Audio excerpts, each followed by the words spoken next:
Hello everyone and welcome to our YouTube channel. This video will be a guide on how to find a supplier for clothing business. Whether you're starting a streetwear line, an athletic apparel brand, or a fancy boutique label, finding the right manufacturer can make or break your success. A good supplier who offers consistent quality and fair pricing will save you time, money, and headaches. So in this video, I'm going to be walking you through a simple step-by-step process for finding top-tier manufacturers, both domestically and overseas. We'll be doing this without getting stuck with poor quality or endless delays, so let's jump right in. Now, the very first step that you have to do before getting started is to clarify your clothing category. When you know exactly what type of manufacturer you need, as not all factories do every style equally well.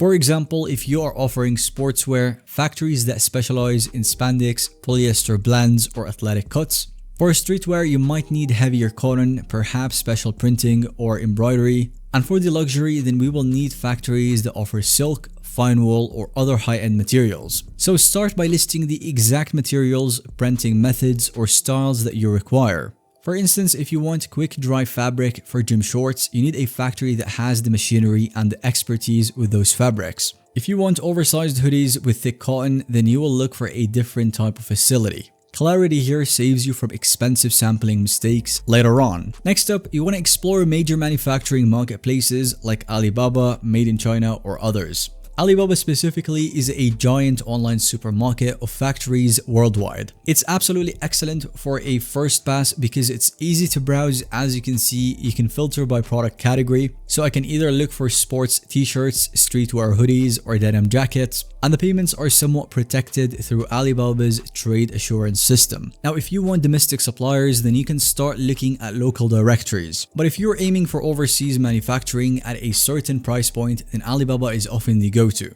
Now, when looking for a manufacturer on Alibaba, here are some key filters. First of all, you want to start with the minimum order quantity. So you want to find a factory that can handle your desired batch size, as some might demand 500 pieces minimum and others might do 50. Next up, we have the transaction volume. So the higher the total transaction, the more established and likely reliable the factory is. And then you've got the verified or the gold suppliers. So this means that they passed certain checks, which can reduce your risk of dealing with middlemen or shady operations. And once you got a handful of potential manufacturers, you want to dive into their profiles. So look for any photos or videos of the factory floor or sample pieces, some customer reviews, and the store ratings. And then the business scope, as do they mention your product category specifically or not. If they have some pictures of t-shirts or hoodies, but you want specialized sports leggings, then that might be a red flag. On the other hand, if they show exactly your desired style or mention we produce for mid-tier sports brands, then that's good.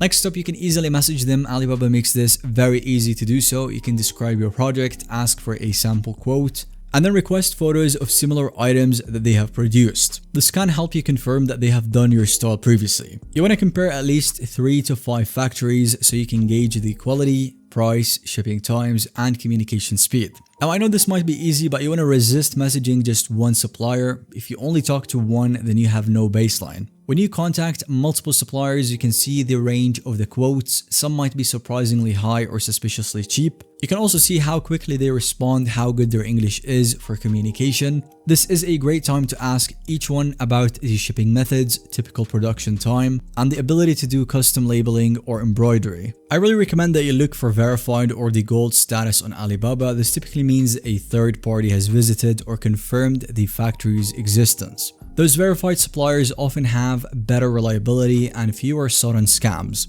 Some of them might offer the trade assurance icon, letting you pay through Alibaba's system, which gives partial or full refunds if something goes really wrong. Another tip is to Google the factory's name or check if they have their own website, as some large factories have information beyond Alibaba. If you see them listed on another B2B sites or see real photos of the facility, that's usually a very good sign. If the information is super inconsistent, then you might be dealing with a middleman who relists multiple factories under one front. Now, when it comes to messaging the actual manufacturers, you want to provide as much information as possible from the start. Factories need tech packs with measurements, fabric details, prints or logos, color references, and the stitching instructions. You can also send reference photos if you want a certain shape or silhouette, and then label or brand guidelines, so if you want custom inside tags or packaging. Why is this so crucial? Because if the factory does not get your design details right the first time, you will end up doing multiple sampling rounds, each adding weeks or months to your schedule. So for example, if you planned a summer collection to launch on the 1st of June, but then you end up making a few rounds of sampling, then you might end up shipping in August, and that's too late for peak summer sales.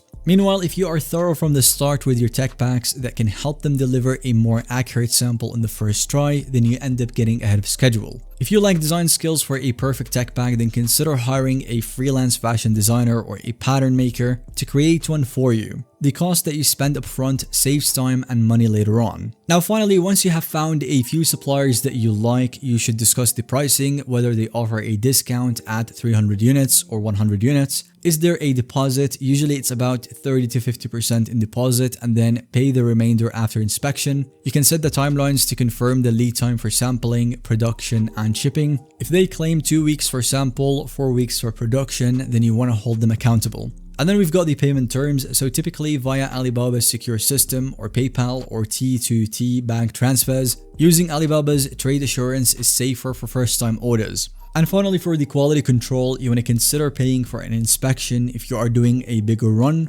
This means an inspector visits the factory to check your goods before final payment. Now remember to keep your second favorite factory on your list just in case. If your first pick has a meltdown or can't deliver on time, then you can have another option, and that's how you avoid that panic or loss of sales. Now, even though Alibaba is a top resource for this sort of thing, I still want you to explore other options like local directories, industry Facebook groups, or LinkedIn. You might find factory reps or company pages showcasing their manufacturing capabilities. So finding a good clothing supplier is all about lowering your risk and ensuring consistent quality. If you go through the steps that I mentioned one by one, then you reduce the chance of late deliveries, hidden costs, or subpar quality. That means a smoother brand launch or restock for your clothing line and fewer headaches for you. Thank you for watching this video. Let us know if you have found it to be helpful and informative to watch by giving us a thumbs up. Don't forget to subscribe to our YouTube channel, that way you don't miss out on any follow-up content that we can make relating to this one.